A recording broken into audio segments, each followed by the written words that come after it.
আসসালামু আলাইকুম। আজকের ভিডিওতে আমি ব্যাখ্যা করব লিনাক্স প্রসেস ম্যানেজমেন্ট নিয়ে।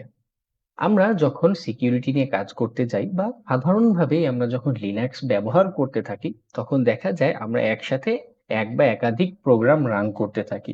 কখনো, কখনো দেখা যায় যে একাধিক প্রোগ্রাম একসাথে রান করাতে আমাদের কিছু সমস্যার সৃষ্টি হচ্ছে। অথবা আমাদের নিজেদের মনিটরিং এর জন্যই আমাদের দেখা প্রয়োজন যে এই মুহূর্তে আমার লিনাক্স কম্পিউটারটিতে কি সফটওয়্যার বা অ্যাপ্লিকেশন রান করছে।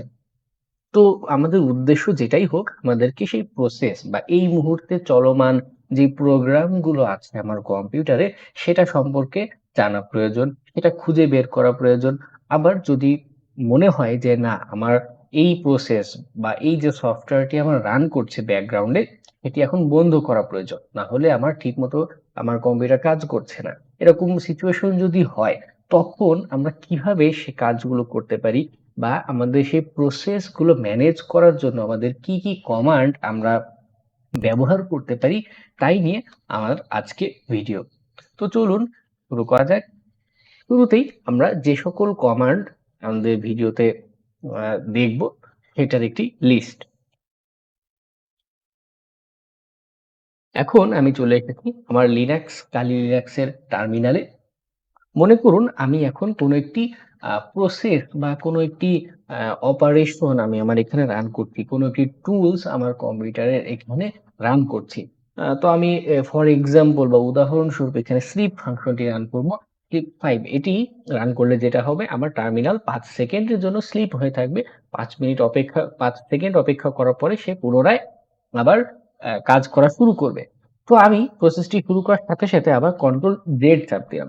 কন্ট্রোল জেড দিলে যেটা হয় যে আমার যে রানিং প্রসেস ছিল বা এই যে আমি একটি অ্যাপ্লিকেশন রান করতে দিলাম, এই যে একটি সফটওয়্যারের একটি ফাংশন রান হচ্ছিল, সেটি সাথে সাথে সাসপেন্ড হয়ে গেল বা পজ হয়ে গেল। কন্ট্রোল জেড সাধারণত আমাদের প্রসেসকে পজ করে থাকে। এছাড়াও আমাদের আরো একটি অপশন আছে, সেটি হচ্ছে কন্ট্রোল সি। মনে করুন কখনো আমি একটি টুলস রান করলাম, স্ক্যান ম্যাপ, এন ম্যাপ, মনে করুন একটি টুলস রান করলাম, আমার প্রসেস রান হচ্ছে। তো আমার হঠাৎ করে আমার এখন এই টুলসটি কাজ করা বন্ধ করা প্রয়োজন। তখন সেটি আমি কিভাবে করতে পারি? আমি তখন কন্ট্রোল সি দিয়ে করতে পারি। তবে কন্ট্রোল সি দিয়ে হচ্ছে টার্মিনেট করা। আমরা এই টার্মিনেট অপশনটি হচ্ছে আমাদের লাস্ট রিসোর্ট। আমরা একান্তই যখন আমাদের আর কোনো উপায় থাকছে না, সেক্ষেত্রে আমরা কন্ট্রোল সি দিয়ে আমরা টার্মিনেট করব। অন্যথায় আমরা প্রথমে কন্ট্রোল জেড দিয়ে চেষ্টা করব আমাদের প্রসেস পজ করার জন্য। যদি কন্ট্রোল জেড এ না হয়, তখন আমরা কন্ট্রোল সি ব্যবহার করব। তো মনে করুন আমি এখন কোনো একটি প্রসেস রান করলাম। প্রসেসটি চলাকালীন বা আমার যে প্রসেসগুলো আহ, সম্পন্ন হলো, সেটার একটি লিস্ট আমি দেখতে চাচ্ছি। সেটা সেটা দেখতে পারি আমি জবস নামের কমান্ড দিয়ে। তো যেটা দেখা যাচ্ছে যে জবস, আমি একটু আগেই যে স্লিপ কমান্ডকে সাসপেন্ড করেছিলাম, আমি কন্ট্রোল জেড দিয়ে যেটা সাসপেন্ড করেছিলাম, সেটা আমার এখানে শো করছে। জবস কমান্ড দিয়ে আমরা রিসেন্ট ঘটে যাওয়া কোনো বা আমাদের এই টার্মিনালে ঘটতে থাকা কোনো প্রোগ্রাম যেটা এক্সিকিউট সম্পন্ন হয়েছে বা যেটা আমি সাসপেন্ড করেছি, এটা লিস্ট আমাদের এখানে শো করে। তো এটা আমাদের জন্য ভালো, আমাদের মনিটরিং এর জন্য কাজে দেয়। আবার মনে করুন আমি স্লিপ 100 করতে চাচ্ছি। তো এটা আমি নরমালি যদি এভাবে দিই, তাহলে যেটা হচ্ছে আমার টার্মিনাল এটা কিন্তু ব্যস্ত থেকে যাচ্ছে। স্লিপ 100, এই যে একটা প্রসেস আমি এখানে রান দিয়েছি, মনে করুন কোন একটি টুলস এখানে রান দিয়েছি, সে আমার টার্মিনালকে ব্যস্ত রেখে দিচ্ছে। আমি এটা করতে চাচ্ছি না। আমি চাই আমার এই 100 সেকেন্ড স্লিপের যে বিষয়টি, সেটা ব্যাকগ্রাউন্ডে হোক। তো সেটা আমি কিভাবে করতে পারি? তখন আমরা একটি এন্ড চিহ্ন যুক্ত করে দিতে পারি। আমরা যেই কমান্ড রান করব, আমরা এখানে ক্লিক দিয়ে এভাবে করতে পারি। বা মনে করুন আপনি ফায়ারফক্স ব্রাউজার আপনি আপনার টার্মিনাল থেকে অন করতে যাচ্ছেন, সেখানেও তার সাথে যদি একটি ছোট এন্ড যুক্ত করে দেন, তাহলে কি হবে? ব্যাকগ্রাউন্ডে টার্মিনাল থাকবে এবং ফোরগ্রাউন্ডে আপনার অ্যাপ্লিকেশনটা রান হবে, কিন্তু টার্মিনালের এই কাজটি কি ব্যাকগ্রাউন্ডে হতে থাকবে। তো আমি পূর্বের ক্লিপ ফাংশনটি যদি আবার এখানে দিই এবং এন্ড দিয়ে দিই, তাহলে দেখতে পাচ্ছেন যে এখন এটার একটি নাম্বার শো করছে এবং আমার টার্মিনালটা কিন্তু ফ্রি হয়ে গিয়েছে। কিন্তু আসলে ফ্রি হলেও ব্যাকগ্রাউন্ডে আমার প্রসেসটা বা এই যে স্লিপ ফাংশন দিয়েছিলাম, সে কিন্তু ঠিকই কাজ করে যাচ্ছে। তো এই বিষয়টা আমি কিভাবে চেক করতে পারি? আমার যখন ব্যাকগ্রাউন্ডে অলরেডি একটি কাজ চলছে সেটাকে আমি খুঁজে বের করতে পারি PS নামক একটি আ টুলস বা কমান্ডের মাধ্যমে। PS যখনই দিচ্ছি দেখুন আমাকে সাথে একটি লিস্ট শো করছে।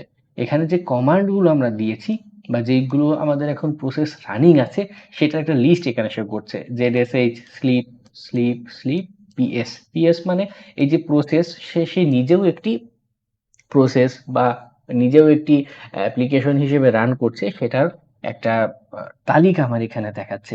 কিন্তু এই যে পাশে একটি সংখ্যা দেয় এই জিনিসটা কি? এটা হচ্ছে PID। এই যে প্রত্যেকটা প্রসেস আমাদের এখানে রান হয়, প্রত্যেকটা প্রসেসের জন্য লিনাক্সে একটি করে আইডি একটি আমাদের যেমন ক্লাসে যেমন আইডি থাকে বা ফোন নম্বর যেরকম একটি ইউনিক আইডি হয়ে থাকে সেরকম একটি আইডি অ্যাসাইন করা হয়। যাতে করে আমাদের অপারেটিং সিস্টেম সহজে সে সকল প্রসেসকে খুঁজে বের করতে পারে। তো আমি যখন স্লিপ 100 দিয়েছি দেখুন এটার প্রসেস নম্বর হচ্ছে 65878। তো আমার এখানে দেখা যাচ্ছে 65878 এখনো রানিং বা আমার এই প্রসেসটা এখনো চলছে। তো আমি এই প্রসেসটাকে যদি এখন বন্ধ করে দিতে চাই তাহলে আমি কি কমান্ড ব্যবহার করতে পারি? এক্ষেত্রে আমরা কিল নামের একটি কমান্ড ব্যবহার করতে পারি এবং কিল কমান্ডটি দিয়ে আমাদের এখানে এই যে প্রসেস আইডি আছে সেটাকে মেনশন করতে হবে। মেনশন করলে দেখুন আমাদের সেই প্রসেসটা টার্মিনেট হয়ে গেছে। আমি যদি আবার PS দেই, দেখুন এখন কিন্তু আমার এই আ 65878 এই প্রসেসটা এখন কিন্তু এখানে আর নেই। আমি ওটাকে কিল করে দিয়েছি বা এটাকে বন্ধ করে দিয়েছি। আমরা প্রসেস আইডি দিয়ে যখন কোনো একটি প্রসেসকে অ ক্লোজ করে দিতে চাচ্ছি তখন কিল কমান্ড ব্যবহার করতে পারি। আবার প্রসেস নেম দেখুন এখানে একই সাথে কতগুলো প্রসেস নেম সেম থাকছে। কিন্তু এগুলো প্রত্যেকটি প্রসেস আইডি একবার করে দিয়ে এটাকে টার্মিনেট করা এটি কিন্তু আমাদের জন্য একটি কষ্টসাধ্য বিষয় বা রিপিটিটিভ একটি কাজ। তো এই কাজটা আমরা করতে পারি আরেকটি কমান্ডের মাধ্যমে সেটা হচ্ছে কিল অল। কিল অল এটার পার্থক্য কিলের থেকে পার্থক্য হচ্ছে কিলে আমরা প্রসেস আইডি দেই আর কিল অলে আমরা প্রসেস নামটাও মেনশন করি।